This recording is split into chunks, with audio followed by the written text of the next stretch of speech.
Do you take this man to be your lawfully wedded husband? Yes, but just so you know, I cheated on you with your best friend, and you will accept it, or I'll ruin your life. The night I knew I could never look at her the same again wasn't the night I caught her in the act. It was 2 days before that. 2 damn days before I was planning to get down on one knee like a fool and hand her everything everything I had, everything I'd built. It was Friday.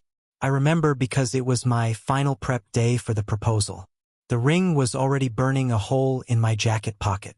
Tiffany & Company, platinum, 1 carat, custom band engraved with Forever, Ellie.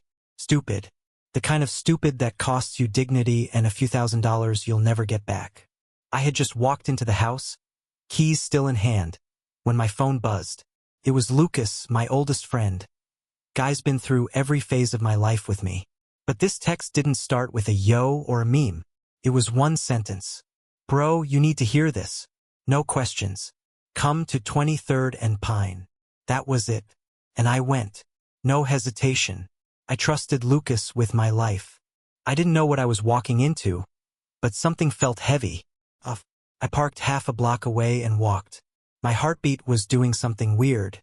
Thudding, then pausing, like my body knew what was coming before I did. I reached the cafe, an open-air rooftop lounge that overlooked downtown. I ducked behind the partition wall Lucas pointed out through a message, and he handed me his phone without a word. Already recording. That's when I heard it. Ellie, my girlfriend of 3 years, laughing, loudly, carefree. I swear to God, she cackled, voice slurred with cocktails and confidence. I'll brutally dump him right after he proposes, like no mercy, ring in hand, and I'll just walk away. The table erupted in laughter. Her friends, those fake smiles and champagne laughs, cheered her on like it was some Bravo reality show.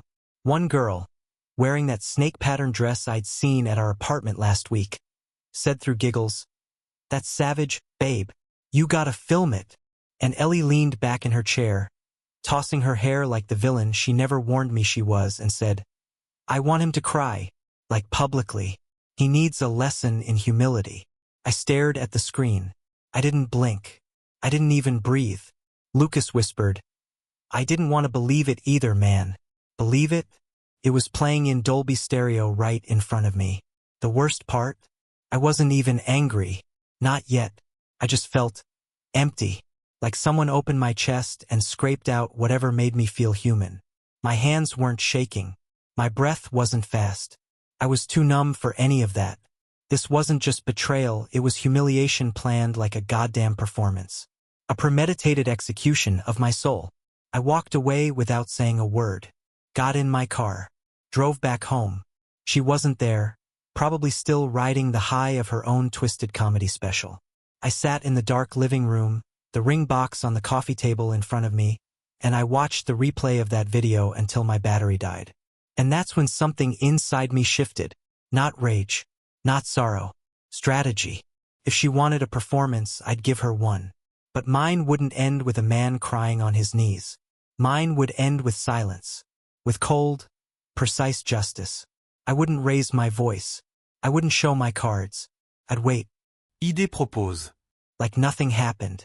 And when the moment was just right, when she thought she'd won, I'd destroy her. 2 days later, on Sunday night, I made reservations at her favorite rooftop restaurant. Brought flowers. Wore the navy blazer she once said made me look like I could own a Fortune 500 company. Everything was perfect. She was glowing, like she already knew what was coming. And in a way, she did. She just didn't know the real punchline of this story. I knelt. I asked. She screamed yes. She cried. I slipped the ring on her finger. And then I smiled. Not because I was happy, but because the trap was now sealed. That night, I left before sunrise. I blocked her number, packed a bag, moved out of our apartment, canceled the ring payment, froze our joint accounts, and left one thing behind on the kitchen counter. A printed photo of her at that rooftop table, champagne glass Madeira, laughing with her coven. No note. No explanation. Just that photo and a small sticky note on it. Now cry, privately. 2 days later, She was screaming into my intercom at 2:14 a.m. Mascara running, voice cracking. Ryan, please. I'm sorry. Please. Just talk to me. I never pressed the button. She wanted a public spectacle. So I gave her one. And the best part? I wasn't even watching anymore. When I didn't answer the intercom, she rang it again. And again. And again. For 12 straight minutes. Then came the messages. I don't know what I did. Ryan, talk to me. Why are you doing this? Was it something I said? Please, I love you. Every word was a performance. Every message, a line from a play she thought she'd already won. She never expected me to vanish. That was the real twist. See, women like Ellie, the ones who treat love like a tool, they rely on reaction. On chaos. On you falling apart so they can pretend to rebuild you. I gave her nothing. Just cold silence. I stayed with Lucas for a couple of days. He gave me the guest room, a bottle of Jameson, and space. On the second night, around 3 a.m., I watched that video one more time. Not to torture myself, no, I'd moved past pain, but to study, to learn. There's something powerful about watching the exact moment you lose respect for someone. Freeze you. I zoomed in on the video. On Ellie's face. She wasn't just joking. She was proud. Smug. It wasn't a mistake, it was a mission. And I realized something. She wasn't alone. Her friends, Jessica, Brianna, and that parasite Megan, they all knew. They encouraged it. They clapped. Raised their glasses to it. They saw me as entertainment. A doormat with a credit card and soft eyes. But I wasn't soft. Not anymore. I went back to the apartment on Wednesday, mid-morning, knowing she'd be at work. I needed closure. Or maybe I just wanted to see what she left behind after the storm. The moment I stepped through the door, I knew something was off. The place was spotless. Too spotless. Our framed photo from Greece was missing from the wall. The souvenir from our Key West trip gone. Her favorite mug that said "Boss Babe" was gone from the sink. My closet was still full, but hers? Empty. She'd run. But she hadn't gone far. The only thing she left behind was the proposal card I wrote. It sat on the nightstand. Open. Mocking me. I picked it up. To the woman I want to grow old with. I hope this moment changes your life forever. Because you've already changed mine. Love, Ryan. I laughed. Not the good kind. The kind that burns your throat on the way out. On impulse, I checked her tablet in the drawer. She never password protected it. Too arrogant to think I'd ever check. Big mistake. There it was. Her message history with Megan. Ellie. He looked so stupid on one knee. Like an actual puppy. I almost felt bad. But hey, now I've got the ring. Might sell it, LOL. Megan. Girl. Savage. When you gonna tell him? Ellie. I'm not. Not yet. Let him sweat. That's when I saw a name pop up more than once. Tyler. I didn't recognize it. But I recognized the tone. Ellie. Missed last night. Can we meet tonight? I need you to do that thing again, winking face. Tyler. Only if you wear that red one again. You know what it does to me? My jaw clenched. I wasn't just a fool. I was the backup plan. The wallet. The dummy in the window while she played house with someone else behind the curtain. I copied everything. Every screenshot. Every message. I wasn't sure what I'd do with them yet. But I wasn't going to sit on my hands while she slithered into someone else's bed wearing my commitment like a costume. On the way out, I paused in the doorway. It hit me how much time I'd wasted on her. 3 years. Vacations. Birthdays. Night drives. Whispered promises under blankets. All of it. Poisoned by a smirk over cocktails and a plan to destroy me for fun. I closed the door. Not gently. It was over. But I hadn't even started yet. The next step? I was going to make her see herself. Not through my eyes, but through her own damn reflection. And it would hurt. Because unlike her, I wasn't going to scream or beg. I was going to build something from the ashes. And she was going to watch it grow without her. The name Tyler burned in my head like it had been tattooed there. I couldn't get rid of it, no matter how many times I told myself I was over it. Every time I closed my eyes, it was her giggle, that message, and his name with that smug winking emoji. I needed to know who he was. Not because I wanted revenge, yet, but because I had to understand the type of guy she threw everything away for. Who was this guy? What did he have that made Ellie gamble the life I offered? I started with the obvious. I checked her Instagram. She hadn't posted him. Of course not. She wasn't stupid enough to make it public. But I noticed she'd been tagged in a few photos at a downtown bar, the Velvet Room, and one of the accounts looked familiar. I tapped on the tag, and there he was, Tyler Matthews. Gym selfies, shirtless mirror shots, sunglasses indoors. Bio. Just here for the vibes. Of course he was. Scrolling through his profile was like watching a trailer for a straight-to-streaming trash movie. And yet, there she was, Ellie, in the background of one pic, sipping from a straw with his arm behind her chair. The caption read, "She's got a man, but she's staring at me like she don't care." I laughed out loud. So this was him, the man who took what was mine, or rather what I thought was mine. And honestly, he wasn't impressive. He was a haircut with a jawline. No ambition, no depth. Just a warm body with a smooth tongue. He probably whispered just enough garbage to keep her floating in her fantasy world, where everything exciting happened after dark and consequences never showed up. But that wasn't the part that really got me. It was a comment under the post. "Ellie, shushing face, I'm an innocent angel, remember?" He replied, "Only when you're not in red." And just like that, I knew exactly what kind of betrayal I was dealing with. This wasn't emotional. This wasn't some connection she couldn't fight. This was raw, selfish lust. Cheap hotel sheets, whispered lies, drunk decisions. She was never confused. She wasn't torn. She chose him, repeatedly, while looking me in the eyes and calling me her future. So I made a choice too. I wasn't going to confront him. Not yet.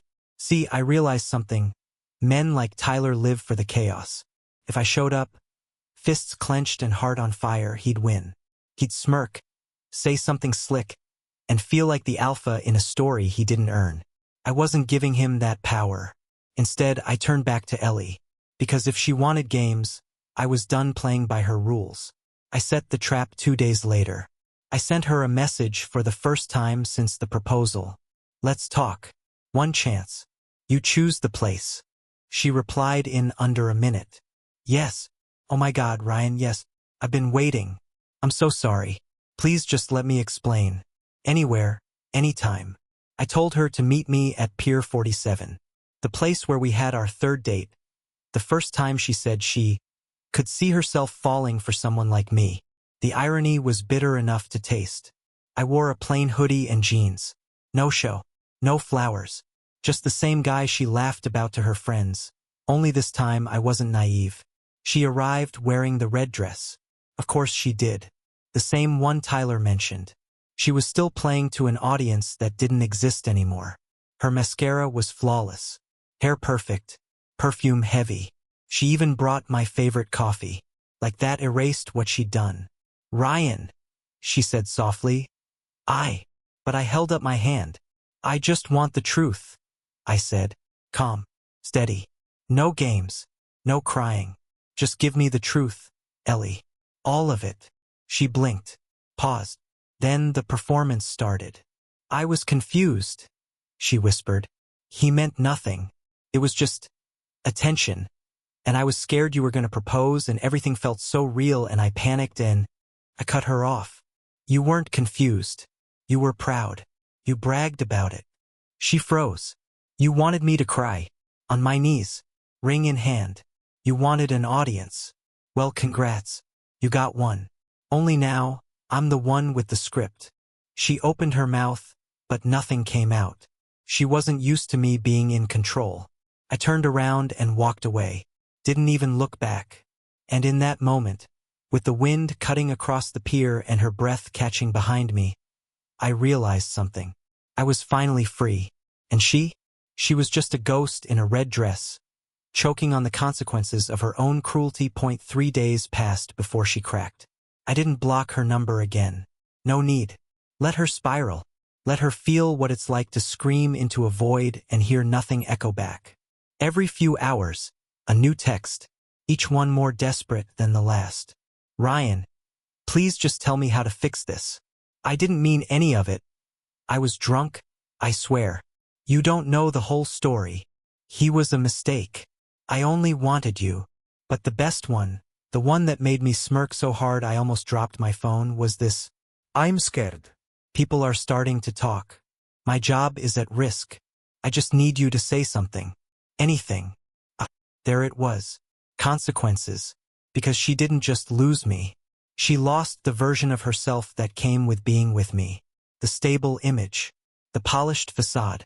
The girl who could say, my fiancé's in finance.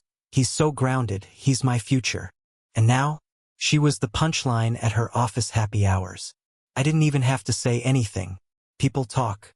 Screenshots circulate. Especially when you've made enemies with the same fake friends you once used to mock your man behind his back. Turns out Megan sent the video around. Not for me. Out of spite. She always hated being the sidekick in Ellie's story. So when she saw the ship sinking, she made sure it sank in flames. By Friday, Ellie showed up at my office. That's when I realized how far she'd fallen. She was wearing sweats. No makeup. Hair pulled back into a lifeless ponytail. And her eyes, red, like they'd been drowning for hours. She didn't ask to come in. Just waited outside by the lobby entrance like a stray dog, hoping someone would forget what it had done and feed it again. My assistant buzzed me. There's a woman here. Says her name's Ellie? She looks, distraught. I stood from my desk, walked over to the window, and looked down. There she was, clutching her phone like a weapon she didn't know how to use anymore. Could have ignored it. I should have. But I went down. Not for closure. For confirmation. She saw me and immediately rushed over. Ryan, she gasped. I don't care if you yell. Just say something. You're scaring me. I looked her in the eye and said nothing. She started talking fast. Rambling. It was never real with him, okay? It wasn't love. It wasn't even serious. I was just, I don't know, lost? I felt like we were getting too comfortable, and I panicked. I thought maybe I needed excitement or freedom or, I don't even know. But it was stupid. I know that now. Please just give me a chance to explain. You always said communication was everything. I finally spoke. You wanted me on my knees. She flinched. You wanted me to cry in front of strangers. You planned to humiliate me after I offered you forever. Why? Her voice cracked. I don't know. Yes, you do, I said, voice calm. You wanted to feel powerful. You wanted to hurt someone who made you feel safe, because safety bored you. Ryan, please. You didn't cheat on me because something was missing. You cheated because you were missing. And you thought breaking me would fill the hole inside you. Tears welled up in her eyes. I made a mistake, she whispered. I tilted my head. No. Mistakes are accidents. This was strategy. She opened her mouth to argue but stopped. She knew I was right. You want forgiveness? I said. Not happening. You want closure? You don't get that either. What you get is silence. You get to live in the world you created. One where I don't exist anymore. I turned to walk away. Wait, she called after me, voice trembling. What am I supposed to do now? I stopped just long enough to throw one line over my shoulder. Start over. The same way I had to the moment you laughed about tearing me apart. And then I left her. No dramatic music. No lingering glances. Just the echo of her downfall behind me. She was no longer the center of my story. She was the cautionary tale. And I was finally the author of my own life again. After that day outside my office, I didn't hear from her for a while. It was strange at first. Silence had become our battleground, and now that even she had surrendered, there was a part of me waiting for the next move. A message, a voicemail, a weak attempt to spark some kind of closure. But it never came. And with the absence of noise, the real war began in my own head. I had won, hadn't I? I exposed the lie, walked away with dignity, and cut her off before she could sink her fangs in again. That should have felt like victory. Hell, it did for the first few days. I slept like a rock, ate like a king, laughed with Lucas, even went on a couple of casual dates to remind myself I was still living. But the nights? That was a different story. because no matter how much betrayal I stacked against her memory, her voice would still slip through the cracks when the world got quiet. The way she'd say my name when she was sleepy. The little dance she did in the kitchen when she thought I wasn't watching. Her handwriting on notes I found weeks later, still tucked into old drawers or wrapped around leftover receipts. Love doesn't die cleanly. It decays. Slowly. Rotten piece by piece. I wasn't missing her. I was missing the version of her that never existed. The illusion. The dream I convinced myself was real. And that realization hurt more than anything, because it meant I was complicit. I chose her. I fed her image. I silenced the red flags with rationalizations and excuses. I saw the cracks in the porcelain and told myself they added character. I didn't want to admit it then, but deep down, I knew. I knew she was selfish. I knew she chased attention like it was oxygen.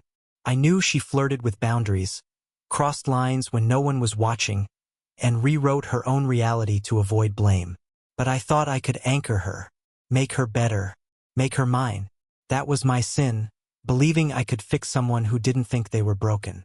One night, maybe 2 weeks after the office confrontation, I got a message from an unknown number. Just one sentence. He left me. No name, no context, just that. But I knew. Tyler, the boy toy with the gym ego and peanut brain. I knew the moment her world stopped spinning, she'd reach for the last thing that ever felt solid. Me. I didn't reply. Instead, I turned my phone off and sat on the floor of my apartment, surrounded by boxes. I was moving out, finally letting go of the place we shared. Every room had its ghosts, every cabinet a memory. The walls still whispered her name when the light hit just right. I had to leave, not just to forget her, but to find out who I was without her shadow on my back. Lucas helped me pack. He didn't say much, just handed me tape and wrapped my dishes. At one point he paused and looked at me. You okay? It was the first time someone asked that without expectation. Not to dig for gossip, not to offer advice, just to ask. I nodded. I'm not broken, I said quietly. I'm just cleaning up the mess I let someone make in my life. He gave me a look of respect I hadn't seen in a while. You're gonna be all right, man. You already are. He was right. I wasn't that guy on one knee anymore. I wasn't the fool with the ring. I was the man who stood up, who walked away, who chose his peace over her chaos. And that was a better ending than any proposal. By the end of the week, I had a new apartment. No memories in the walls. No lies in the closet. Just me. My things, my space, and a view of the city that reminded me, this life still belonged to me. She couldn't take that, not even in red. The first night in my new place felt like waking up after surgery. Everything was unfamiliar, quiet in a way that wasn't comforting, but clean. The walls didn't remember arguments. The sheets hadn't yet held broken promises. The kitchen didn't smell like her perfume clinging to the air. And that emptiness? It wasn't loneliness. It was potential. I remember sitting on the balcony, watching the city breathe under the haze of street lamps, with a glass of something dark in my hand and my phone face down on the table. For the first time in weeks, I wasn't waiting for it to buzz. I didn't need closure. Didn't want her to explain. I already knew everything I needed to. She was gone. And more importantly, I was finally present. I started doing the things I used to love before Ellie consumed my time like a slow-burning fire. I ran again. 5 Burmese chots in the mornings when the sun was still dragging itself into the sky. I started cooking real meals. I even went back to my guitar, fingers stiff on the strings at first, but slowly remembering the rhythm. Lucas and I hung out more. Guys' nights returned. The kind where no one checked their phone under the table or worried about being guilt-tripped for staying out too late. We were at a bar one night when Lucas looked at me mid-laugh and said, "Man, it's good to have you back." Back. That word hit me harder than expected. Because I hadn't just lost Ellie during that relationship. I had lost myself. The version of me who cracked stupid jokes. Who didn't need permission to be spontaneous. Who didn't apologize for working late because he was building something for his future. That guy had been buried under manipulation, guilt, and emotional chess games. But now I felt like I was finally digging him out, one layer at a time. And then, something unexpected happened. Her mother called. I stared at the screen for a long time before answering. Mrs. Hayes. Ryan. I know this is probably the last thing you want, but I needed to say something. She sounded tired. Not the fake tired Ellie used to fake after a weekend with the girls. This was real. Ragged. I just found out everything, she continued. The video, the other man, what she said. Ryan, I don't even know who she is anymore. I didn't respond. She sighed. You were the best thing that ever happened to her. And she spit on it. I'm ashamed. I'm so sorry. I stayed quiet. Because what was I supposed to say? Thanks? That didn't cover it. That didn't even scratch the surface of what I'd felt when her daughter weaponized my love for sport. I just wanted you to know, she added. Not everyone in this family thinks you deserve that. If anything, we think she didn't deserve you. That call stuck with me, not because it meant anything changed, but because even her own mother saw the truth now. Ellie was unraveling, and I wasn't going to be the one to sew her back together. Weeks passed. Seasons shifted. Summer melted into fall, and for the first time in 3 years, I didn't associate the changing leaves with apple-picking dates or anniversary plans. I was just me. One Saturday, I went to a local bookstore. I'd forgotten how good that place smelled. Like paper, ink, and silence. I was browsing a shelf of nonfiction when a voice said, "You look like you know what you're doing. Recommend me something?" I turned and saw a woman. Warm smile, messy hair, confidence that didn't try too hard. I blinked. Sure. Depends. You into emotional trauma or global economic collapse? She laughed. Honestly? Both. We talked. For 30 minutes. No expectations. No performance. And when I left the store, I realized something.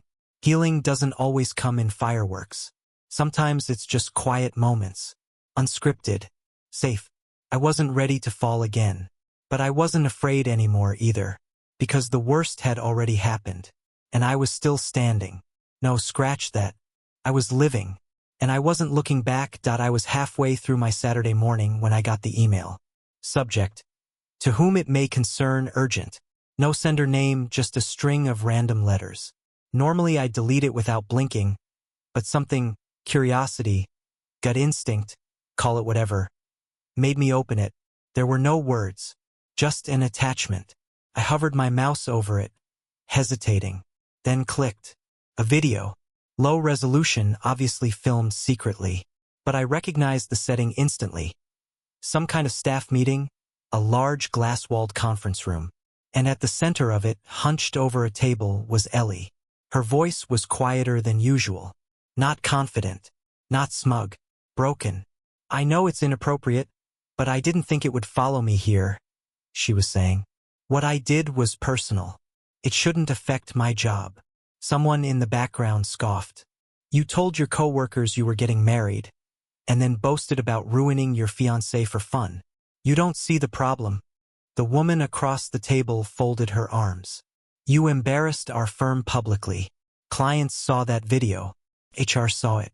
And honestly, I'm still trying to understand how someone can be that cruel and then act like the victim. Ellie's voice cracked. I'm sorry. I've been through a lot. The man standing behind her cut her off. We've all been through a lot. That doesn't excuse being a walking PR disaster. You're suspended pending review. Clean out your desk. And just like that, it was over. The video cut off there, but I didn't need the rest. Karma had finally come to collect. I stared at the screen for a few minutes, processing the whirlwind of emotions flooding through me. Satisfaction, obviously. She'd built a bomb and set it off in her own living room. But what surprised me was the absence of joy.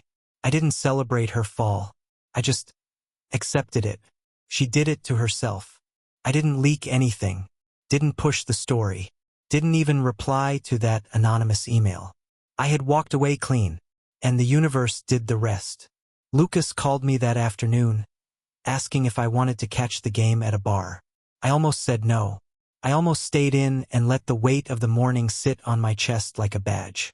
But instead I said yes, because this part of the story wasn't about her anymore.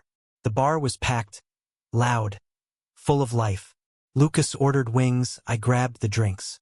As the game played in the background, we sat back, and I realized something mid-conversation. I hadn't thought about her in hours. Not consciously, not with bitterness, just gone. And the world hadn't ended.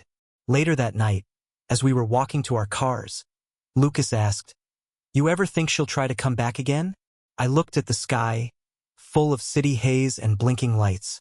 She already tried. The silence was my answer. He nodded, then smirked. "You think she knows you've moved on?" That question stayed with me, not because I needed her to know, but because I knew she'd always wonder. I knew she'd sit alone some night, scrolling through old pictures she couldn't delete, wondering how it all went so wrong, wondering if I still hated her, if I ever would have forgiven her. And the cruelest part? The answer to all of it was, I just stopped caring.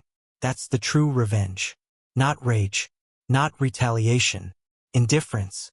She lost the ability to affect me. No matter what dress she wore, no matter what tears she cried, she no longer had access to the man she once tried to destroy. A week later, I got a handwritten letter in my mailbox. No name, no return address, but I recognized the handwriting instantly. It smelled faintly like her perfume. It was a full apology. Pages of it. She talked about childhood trauma, pressure, guilt, jealousy. She blamed herself. She didn't ask for anything. No contact, no reply, just a confession. And I read it, every word, then folded it, placed it back in the envelope, and set it in the fire pit on my balcony. The flames devoured it quietly, just like the pain she left behind. By the time the embers faded, I was already thinking about what to cook for dinner. That night, I slept like I hadn't in years. No ghosts. No regrets. No Ellie. 6 months later, I was standing in the mirror, tying a black tie with calm hands and clear eyes. I didn't recognize the man looking back at me. Not because he was a stranger, but because he was finally whole. There were lines on my face I hadn't noticed before. Marks of pain, yes, but also of growth. Wisdom. I didn't smile, but I didn't need to. Peace doesn't always wear a grin. Tonight was the opening of my firm's second office. My name, Ryan Collins, was etched in glass above the door. A symbol, not just of career success, but of resurrection. Ellie had called one last time. A month ago. I let it ring. She didn't leave a voicemail. That was her goodbye. Or maybe just another plea for attention left unanswered. Either way, I'd already said my final word. I didn't burn bridges. I built new roads. And that was enough. But as I sipped my whiskey in the corner of the event hall, watching my team shake hands and toast each other, I felt something stir. Not regret. Not sorrow. Reflection. Because when someone destroys you that deeply, they leave a blueprint of who you never want to become. And that's a gift in disguise. I remembered the night I proposed. The applause. The fake tears. That little gasp she gave when I opened the box. All of it a stage. A performance. But now, there was no audience. Just me. Real. Quiet. Rebuilt. A soft voice broke my thoughts. Ryan Collins? I turned. A woman stood there, dressed simple, eyes honest. She didn't look like a trap. She didn't reek of manipulation or performance. She looked kind. I just wanted to say congrats, she said. I read about your expansion in the business journal. Big move. Thank you, I said, offering a hand. I appreciate it. I'm Ava, she added, shaking mine. I used to work at Leighton and Gray. We crossed paths at a conference once, I think. I nodded. I remember. You asked a question about scaling during recession markets. She smiled. Wow, you actually listened. I listen a lot more now. And I meant that. She chatted with me for a few minutes. Casual, unforced. No hunting behind the eyes. No checking her phone mid-sentence. Just presence. And when she walked away to join a group across the room, I realized something else. I wasn't scared of connection anymore. I wasn't bitter. I wasn't guarded. I was just aware. There's a difference. Love hadn't failed me. Ellie had. And I forgave myself for not seeing it sooner. Not because she deserved that grace, but because I did. People kept telling me healing would be a process. What they didn't tell me was that it doesn't always come with fanfare. Sometimes healing just slips in one morning when you realize you're brushing your teeth and not thinking about her name anymore. That's the freedom. That's the victory. The truth is, I don't know what happened to her after the letter. Maybe she got help. Maybe she didn't. Maybe she's still chasing red dresses and validation in bars, where her name means nothing and her stories get smaller. It's not my story anymore. And that's the greatest twist. She tried to humiliate me, destroy me, use me for her ego's finale. But I walked away with something she'll never have. Peace. Not silence from the world, but silence inside. No more shouting thoughts. No more what-ifs. Just clarity. So if you're reading this, if you've ever been the guy on one knee, giving everything to someone who smiled while planning your downfall, hear this. You're not weak for loving. You're not broken for trusting. You're not foolish for believing in the best version of someone. But you will become all three if you stay after they show you who they really are. Walk away. Rebuild. And when they come back knocking, screaming your name into the night like a ghost demanding to be remembered, let silence answer. Because sometimes the loudest revenge is living well without them.